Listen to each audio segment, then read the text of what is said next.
ఆ వీడియోలో ఉన్న ఆ మహిళను నేను రైల్వే కోడూరులో గవర్నమెంట్ జాబ్ చేస్తూ ఉంటాను. గత సంవత్సరంన్నర ముందు జూన్ 14, 2024లో రైల్వే కోడూరు ఎమ్మెల్యే అయిన ఆర్వా శ్రీధర్ గారికి నేను కంగ్రాచులేషన్స్ చెప్దామని చెప్పేసి ఫేస్బుక్ ద్వారా మెసేజ్ చేయడం జరిగింది. అతను మొదటి రోజు అయినా సరే నాతో 2-3 గంటలు మాట్లాడారు. లాస్ట్లో అతని నెంబర్ నాకు ఇచ్చి నా నెంబర్ అతను తీసుకున్నారు. టెలిగ్రామ్ అనే యాప్లో నాకు మెసేజ్ చేశారు. నా గురించి అంతా తెలుసుకుంటూ వచ్చారు. అంటే నువ్వేం చేస్తూ ఉంటావు, ఎక్కడ ఉంటావు, నీకు పెళ్ళయిందా, నీ భర్త ఏం చేస్తాడు, పిల్లలు ఉన్నారా, ఇదంతా తెలుసుకుంటూ వచ్చారు. నా భర్త నాకు దూరంగా ఉంటున్నాడు అనేసి తెలుసుకున్నారు. నేను నా బాబుతో ఉంటాననేసి నేను చెప్పాను. అలా అనుకోవద్దు, నువ్వేం ఒంటరివి కాదు, నీకు నేనున్నాను, ఎటువంటి సిచ్యువేషన్ అయినా సరే నేను నీకు ఉంటాను అని చెప్పేసి నెక్స్ట్ డే నుంచి నాకు అటువంటి ప్రామిసులు చేయడం జరిగింది. అటువంటి భరోసాలు ఇవ్వడం జరిగింది ఆయన నుంచి. సరే అని చెప్పేసి నేను నార్మల్గానే మాట్లాడుతూ వచ్చాను. ఒక 2 రోజుల తర్వాత ఆయన నా న్యూడ్స్ అడగడం స్టార్ట్ చేశారు. వీడియో కాల్స్ చేయని చెప్పేసి బలవంతం చేయడం స్టార్ట్ చేశారు. ఇదంతా కరెక్ట్ కాదండి అనేసి నేను అన్నప్పుడు అతను చాలా ఫాస్ట్గా టర్న్ అయిపోయి సీరియస్ అయిపోయి నన్ను బెదిరించడం జరిగింది. ఇది నా కోడూరు, నా నియోజకవర్గం, నువ్వు ఒక చిన్న ఎంప్లాయీవి, నీకు ట్రాన్స్ఫర్ చేయాలన్నా సరే నేనే దిక్కు, నీ మీద ఎంక్వైరీలు వేయిస్తాను, నీ కొడుకు నువ్వు ఒక్కరే ఉంటారు, జాగ్రత్త మరి చూసుకో అని చెప్పేసి బెదిరించడం జరిగింది. అయినా కూడా నేను న్యూస్ పంపలేదు. కానీ దాని తర్వాత నుంచి కలుద్దామని చెప్పేసి నన్ను చాలా టార్చర్ చేయడం జరిగింది. కలుస్తావా లేదా అని చెప్పేసి బెదిరించడం జరిగింది. నేను కలవను అని చెప్పేసి జూన్ 14 నుంచి ఒక 20 రోజుల దాకా నేను అసలు కలవను అని చెప్పేసి భయపడుతూనే చెప్పాను. భయపడుతూనే నేను ఇగ్నోర్ చేస్తూ వచ్చాను. ఆయన ఒకసారి అన్నారు, నీ కొడుకు నువ్వు ఒంటరిగా ఉంటారు, చూసుకో, నీ కొడుకు ఏమైనా అయితే నన్ను అడగద్దు అనేసి భయపెట్టడం జరిగింది. సరే అని చెప్పేసి నేను జూలై 9, 2024లో ఫస్ట్ టైం కలిశాను అతన్ని. ఆయనే వచ్చేసి కారులో మా ఇంటి దగ్గరికి వచ్చి పిక్ చేసుకొని కడప రూట్ వెళ్దాం, కడప దాకా వెళ్దాం అనేసి చెప్పారు. ఏం మాట్లాడాలి అనేసి నేను అడిగాను. ఏమొద్దు, ఏం మాట్లాడద్దు, కడప దాకా వెళ్దాం అనేసి చెప్పారు. కడప దాకా వెళ్లకుండానే రాజంపేట దగ్గర ఏదో పల్లె దగ్గర ఆపేశారు. మొత్తం డార్క్గా ఉంది ప్లేస్. ఎందుకండి ఆపారు అనేసరికి నాకు నువ్వు సెక్షువల్గా కావాలి అనేసి అడిగారు. లేదండి, నేను సెక్షువల్గా కుదరదు, నేను అలాంటి దాన్ని కాదు అనేసి చెప్పాను. నేను అలా చెప్పేలోపే నా ప్రైవేట్ పార్ట్స్ని టచ్ చేయడం, నన్ను బలవంతంగా దగ్గరికి తీసుకోవడం లాంటివి జరిగాయి. నేను కార్ డోర్ ఓపెన్ చేయడానికి ట్రై చేశాను. అతను నా జుట్టు పట్టుకొని వెనక్కి లాగేసి నన్ను గట్టిగా కొట్టారు. 2-3 సార్లు కొట్టారు. చాలా గట్టిగా కొట్టి కార్ సీట్ని అడ్జస్ట్ చేసేసి నా మీదకి వచ్చేసి నన్ను చాలా బలవంతంగా రేప్ చేయడం జరిగింది. నేను అరవడానికి ట్రై చేస్తుంటే నన్ను చాలా గట్టిగానే కొడుతూ వచ్చారు. అలా నా మీద ఫస్ట్ అటెంప్ట్ జరిగింది. నన్ను ఇంటి దగ్గర డ్రాప్ చేసి నేను దిగుతున్న టైంలో, నువ్వు ఈ విషయం ఎవరికైనా చెప్పినా సరే నువ్వు కొలాప్స్ అయిపోతావు, నీ ఫ్యామిలీ కొలాప్స్ అయిపోతుంది, స్పాయిల్ చేసిస్తాను అని చెప్పేసి నాకు చెప్పడం జరిగింది. నేను ఆ భయంతో ఇంటికి వెళ్ళిపోయాను. నేను మా బాబే ఉంటాము. నెక్స్ట్ డే కూడా ఆయన కలుద్దాం, మాట్లాడాలి అని చెప్పేసి బెదిరిస్తూ వచ్చారు. అలా నాకు ఆగస్ట్ ఎండింగ్లో నా ఫస్ట్ ప్రెగ్నెన్సీ అతని వల్ల వచ్చింది. ఈ విషయం నేను అతనికి చెప్పాను.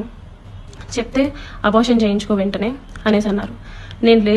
నేను అబార్షన్ చేయించుకోవట్లేదు, నీ వల్ల నాకు ఇంత జరిగింది, నేను అబార్షన్ చేయించుకోవట్లేదు అంటే అప్పటికి నన్ను బెదిరించారు. నువ్వు అబార్షన్ చేయించుకుంటే నువ్వు బ్రతుకుతావు, నీ ఫ్యామిలీ బాగుంటుంది, నీ ఉద్యోగం బాగుంటుంది, లేకపోతే నా గురించి నీకు తెలుసు అని చెప్పేసి చెప్పడం జరిగింది. నేను అబార్షన్ చేయించుకోను, ఎట్టి పరిస్థితుల్లో అబార్షన్ చేయించుకోను అనేసి నేను వాదించాను. ఒక 2-3 సార్లు 2-3 రోజులు నన్ను బాగా బెదిరించి తర్వాత అష్యూరెన్స్ ఇచ్చారు. సరే, నీ భర్తకి నువ్వు విడాకులు ఇచ్చేసి నేను నిన్ను పెళ్లి చేసుకుంటాను, మీరు అలాగా దూరంగానే కదా ఉంటారు, నేను నిన్ను పెళ్లి చేసుకుంటాను, నీ భర్తకి నువ్వు విడాకులు ఇచ్చేసి అనేసి అన్నారు. అప్పటికి నేను ఒప్పుకోలేదు. అబార్షన్ చేయించుకో, ఇది అయితే ఫస్ట్ అబార్షన్ చేయించుకో అని చెప్పి నమ్మించడానికి నేను నిన్ను పెళ్లి చేసుకుంటాను అనేసి నాకు చెప్పారు. నేను చాలా రోజులు చేయించుకోలేదు. అలా ఒక 2 months నాకు ప్రెగ్నెన్సీ ఉంది. దాని తర్వాత ఇంకా ఆయన కంటిన్యూస్గా బెదిరిస్తూ ఇంటికి వచ్చి కొడుతూ చేయించుకుంటావా లేదా అని చెప్పేసి టార్చర్ చేస్తూ ఫైన్ డే నేను అబార్షన్ చేయించుకున్నాను. ఆయన మాటలు నమ్మి నన్ను పెళ్లి చేసుకుంటానని ఆయన ఇచ్చిన అష్యూరెన్స్ని నేను నమ్మి నేను అబార్షన్ చేయించుకున్నాను. ఇలా ఈ 1.5 yearలో నాకు 5 అబార్షన్స్ అయ్యాయి ఆయన వల్ల. ఎప్పుడు మా ఇంటికి రావటం, నాకు ఇష్టం లేదు అని చెప్పినా సరే నన్ను బలవంతంగా బయటికి తీసుకెళ్ళో లేకపోతే ఇంట్లోనో నన్ను కొట్టి మా వాళ్ళని బూతులు తిట్టి చాలా రకంగా నన్ను సెక్షువల్లీ అటెంప్ట్ చేయడం జరిగింది.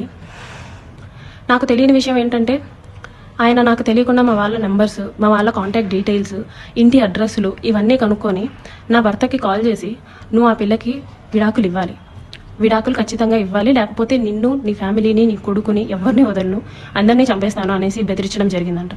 ఇది నాకు తెలీదు, ఈ విషయం నాకు తెలియదు. నా భర్త నన్ను తర్వాత కాల్ చేసి అసలు ఏం జరుగుతుంది అక్కడ అనేసి అన్నారు. ఇలా జరుగుతుంది అనేసి నేను మా ఇంట్లో వాళ్ళకి చెప్పాను. ఇలా రోజు ఇంటికి వస్తున్నాడు, నన్ను కొడుతున్నాడు, నన్ను టార్చర్ చేస్తున్నాడు, ఫిజికల్లీ నన్ను చాలా వాడుకుంటున్నాడు అనేసి నేను చెప్పి ఏడ్చాను. వాళ్ళందరూ నాకు దూరం అయిపోయారు. నీ ఇష్టం వచ్చింది నువ్వు చేసుకో అనేసి నన్ను తిట్టేసి నాకు చాలా దూరం అయిపోయారు. మేము ఇంకా నీతో మాట్లాడడం అని చెప్పి నన్ను వదిలేయడం జరిగింది. ఇదంతా ఆయన ప్లాన్గానే చేసినట్టున్నారు. మా వాళ్ళందరినీ నాకు దూరం చేయాలి అన్న ఒక ఉద్దేశంతో చేసినట్టున్నారు. వాళ్ళందరూ నన్ను దూరంగా వదిలేశారు. మా ఆయన మా బాబుని తీసుకెళ్ళిపోయాడు. నేను ఒక్కదాన్నే ఉంటూ వచ్చాను. గత 6 నెలలుగా నేను ఒక్కదాన్నే ఉంటూ వచ్చాను.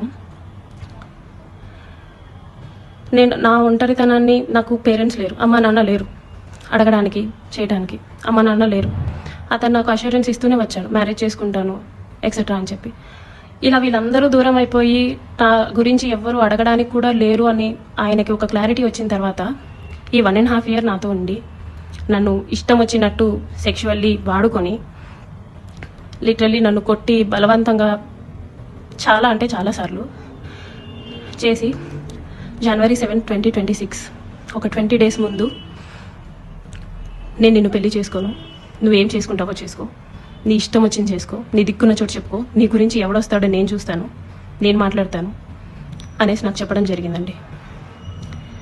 ఇట్స్ బీన్ 20 days అతను నన్ను వదిలేసి.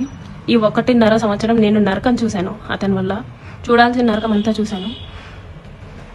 నాకు ఇప్పుడు న్యాయం కావాలని చెప్పేసి నేను కోరుకుంటున్నాను. దాని గురించి పోరాటం చేస్తున్నాను.